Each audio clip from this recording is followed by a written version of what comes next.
the chase and the hunt, and I set the pace when I'm running. I always take what I want and I always give it 100. Don't need a bank, no I'm funded. Play the game like it's nothing. I'm always thankful for something. Don't take for granted, stay humble. Now wake up!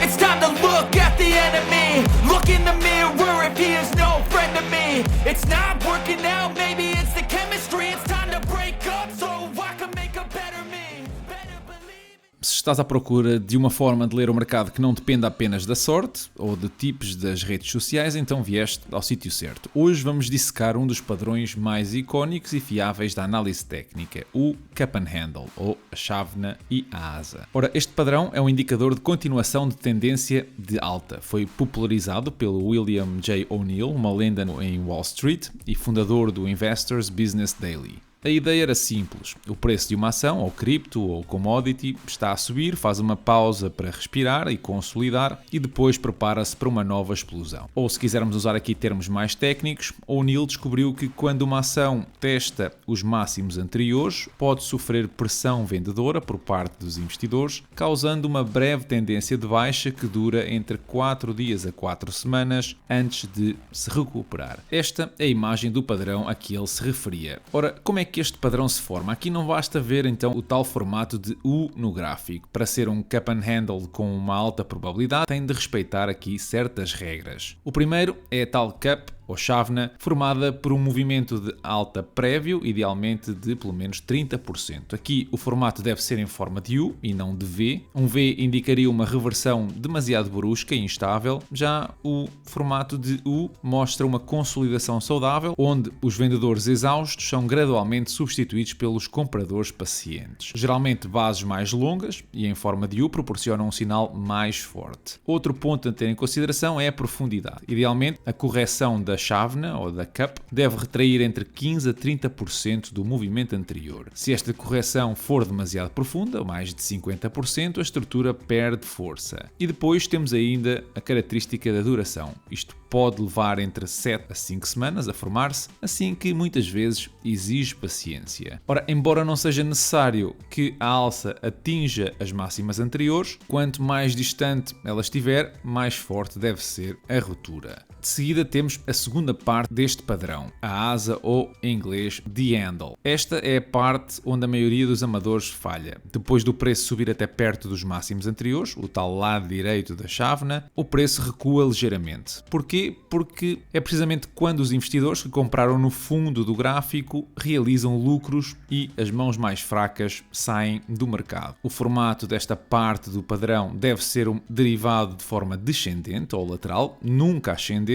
e a profundidade do mesmo não deve cair mais do que 10 a 15% do total. Se a pega ou a asa cair abaixo de metade da estrutura da chávena, então o padrão fica imediatamente invalidado. É importante referir aqui também o neckline, neste caso que liga os dois máximos da chávena e é onde temos de estar atentos para sinais de ruptura. Na imagem que estão a ver, este neckline tem uma orientação descendente, mas pode ter orientações horizontais ou até ascendentes. Falando do combustível secreto deste padrão, o volume. Ora, se ignorarmos o volume aqui, estamos na prática a conduzir com olhos fechados. Porquê? Porque o volume tem comportamentos muito diferentes em cada momento do padrão. Na fase descendente da chávena, o volume deve diminuir. No fundo da chávena, o volume deve ser baixo. Já na parte da subida, digamos do lado direito, o volume deve começar a aumentar gradualmente. O breakout ou a explosão é o rompimento da resistência, da tal handle, ou pega, ou asa, que tem de ser feito com um volume significativamente acima da média, pelo menos 40 a 50% superior. Sem volume, este rompimento pode ser provavelmente uma armadilha. Mas então, como é que podemos operar ou qual é a estratégia de entrada e preços-alvo quando usamos este tipo de padrões? Bom, a assertividade é muito importante. Não devemos entrar por antecipação, devemos esperar sempre por confirmações. Ora, no que toca ao ponto de entrada, a entrada clássica é ligeiramente acima do ponto mais alto da pega, ou da handle, ou da asa. É aqui que a resistência é quebrada e o caminho fica livre. No entanto, é mais seguro muitas vezes esperar por uma confirmação de ruptura. Uma ruptura ocorre na prática quando o preço fecha acima da linha de neckline, pelo menos por um dia. No entanto, vários dias ou velas acima dessa tal linha aumentam a confiança no movimento. É importante vermos aqui, como eu já mencionei, um aumento significativo do volume, possivelmente ou idealmente uma vela forte de impulso e, obviamente, então um fecho acima da resistência. No entanto, as coisas podem correr mal e é muitas vezes necessário colocar um stop loss ou uma ordem de venda. Onde é que se deve colocar? Bom, um investidor mais conservador coloca abaixo, digamos, dos mínimos da handle ou da pega. Um investidor mais agressivo, caso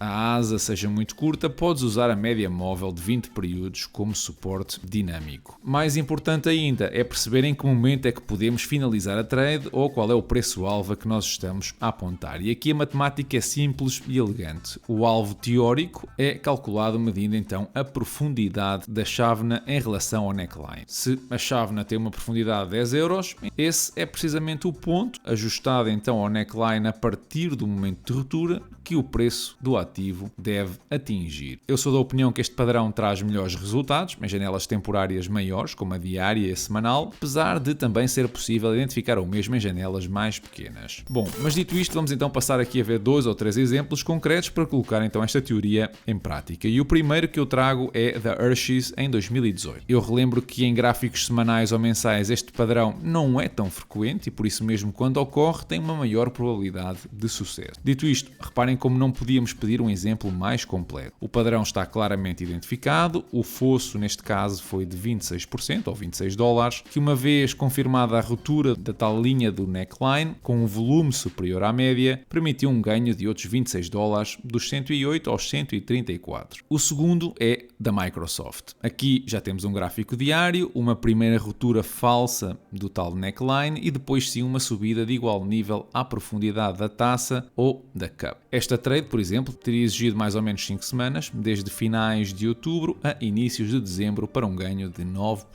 E por fim, temos o gráfico mensal do ouro. Esta seria uma trade bem mais demorada, cerca de 4 anos, a realizar-se, se vocês tivessem identificado o padrão em 2020. Um neckline desta vez ascendente, uma taça bem prolongada e uma asa ou handle horizontal. O resultado nesta seria um ganho superior a 88%. Como é óbvio, todos os padrões, todas as estratégias têm limitações e aqui a primeira é que pode levar muito tempo até que o padrão se forme completamente, o que leva muitas vezes a decisões tardias. Embora este tipo de padrão se forme normalmente entre um mês a um ano, neste tipo de janelas, este período pode variar bastante, tornando-a ambígua em alguns casos. Outro problema está relacionado com a profundidade da formação. Às vezes, uma profundidade que não seja suficientemente elevada pode gerar um sinal falso. Outras vezes, a forma da alça ou da asa não se manifesta. Além disso, como muitos outros padrões técnicos, este tipo de estratégia é pouco confiável em ações com baixa liquidez. O importante é que não deves, por exemplo, ignorar o contexto de mercado. Se o índice está a cair a pique, independentemente do padrão que tu identifiques, é muito provável que possa vir a falhar. Não deves entrar neste tipo de padrões com o formato em V. O V normalmente é sinónimo de pânico e o formato de U é sinónimo de acumulação. E não podes entrar neste tipo de formações sem que a asa ou a pega ou de handle esteja resolvida. Esta parte do gráfico é a prova de que a oferta foi absorvida. Também é muito importante a velocidade da ruptura. Se o mercado não romper de forma agressiva, então pode estar ali sujeito a uma armadilha. De qualquer forma, eu gostaria de conhecer a tua opinião sobre este tipo de estratégias, assim que passa pela caixa de comentários e partilha o teu bitite. Esta semana os mercados deram continuidade às quedas desde o início deste mês e neste momento o nosso PSI é mesmo um dos índices com melhor performance desde o início do ano. Foi, aliás, um dos poucos que inclusivamente fechou a semana em território positivo. O Chile, sobre a liderança agora de um novo governo, assinou um acordo histórico com os Estados Unidos para o fornecimento e exploração de terras raras. Ora, como o Chile é o maior produtor mundial de cobre e o segundo maior de lítio, posiciona-se assim como um parceiro preferencial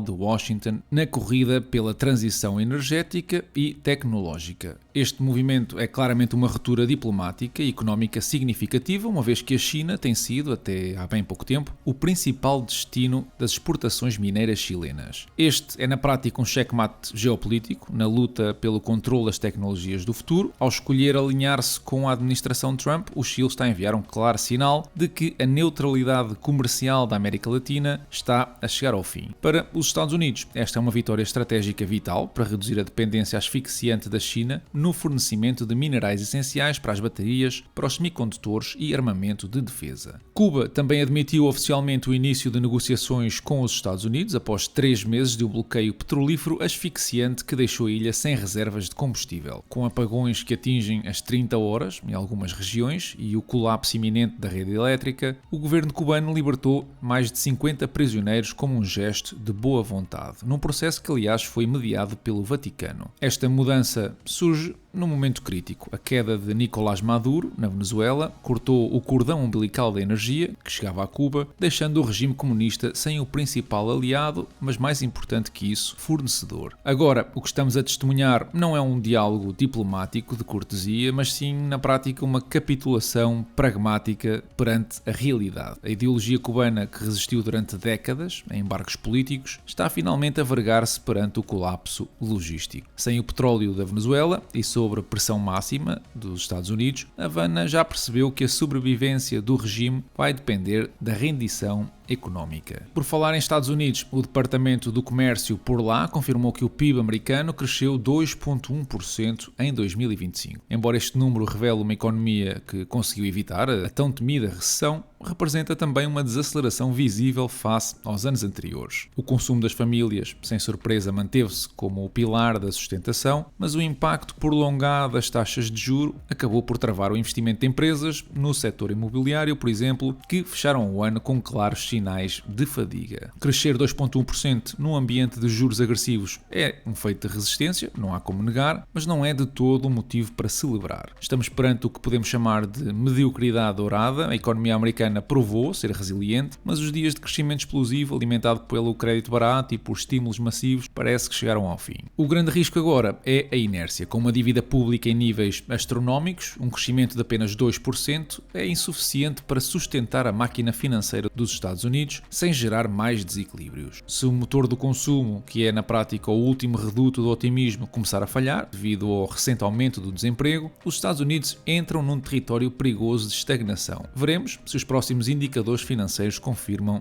esta teoria. Por cá, o setor dos táxis está a exigir intervenção urgente do governo face à escalada dos preços do gasóleo, que tem corroído as margens de lucro dos profissionais. As associações deste setor alertam que, ao contrário, por exemplo, das plataformas TVDE, que usam preços dinâmicos, os táxis operam com tarifas fixas e reguladas, o que os impede de repercutir o aumento dos custos diretamente no cliente. Ora, perante este cenário de asfixia financeira, os taxistas pedem apoios diretos, como o regresso ao gasóleo profissional ou benefícios fiscais, para garantir a sobrevivência desta atividade. Ora, isto acaba por ser um sintoma de um modelo de negócio que ficou congelado pela regulação, enquanto o mercado real acelerou noutra direção, e é inegável que trabalhar com custos variáveis de energia e receitas fixas por decreto é uma receita para o desastre financeiro. No entanto, temos que ser aqui também assertivos. Pedir subsídios ao gasóleo em 2026 é tentar apagar um incêndio com um copo de água. O problema não é apenas o preço do combustível, é a rigidez do sistema que não permite ao setor adaptar-se à volatilidade económica global. O Estado não pode continuar a ser o eterno financiador deste tipo de ineficiências através de subsídios diretos. A solução não deve passar por descontos pontuais no abastecimento, mas sim por uma reforma profunda nesta indústria. É preciso flexibilizar as tarifas para que o setor possa reagir e, simultaneamente, criar incentivos agressivos para a eletrificação das frotas. Se o táxi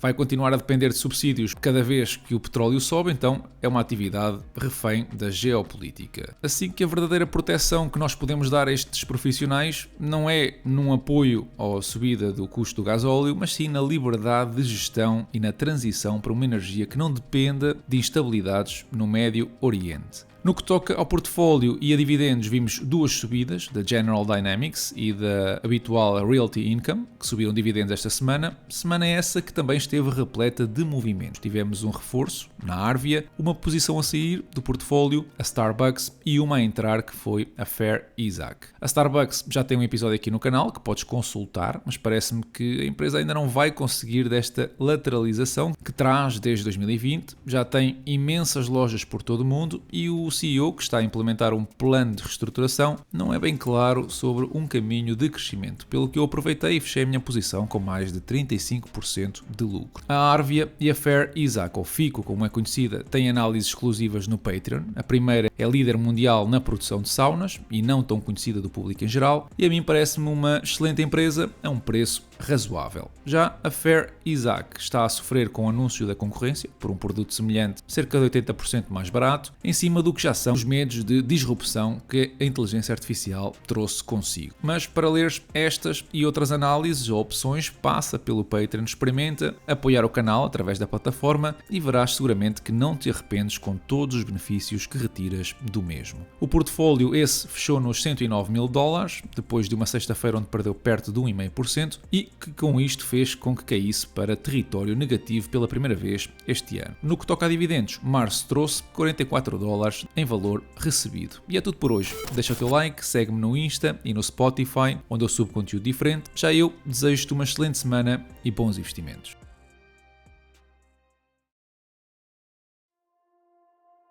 Terminaré con Cervantes y su Don Quijote, que desde su mente soñadora y por momentos lúcida decía: como no estás experimentado en las cosas del mundo, todas las cosas que tienen algo de dificultad te parecen imposibles.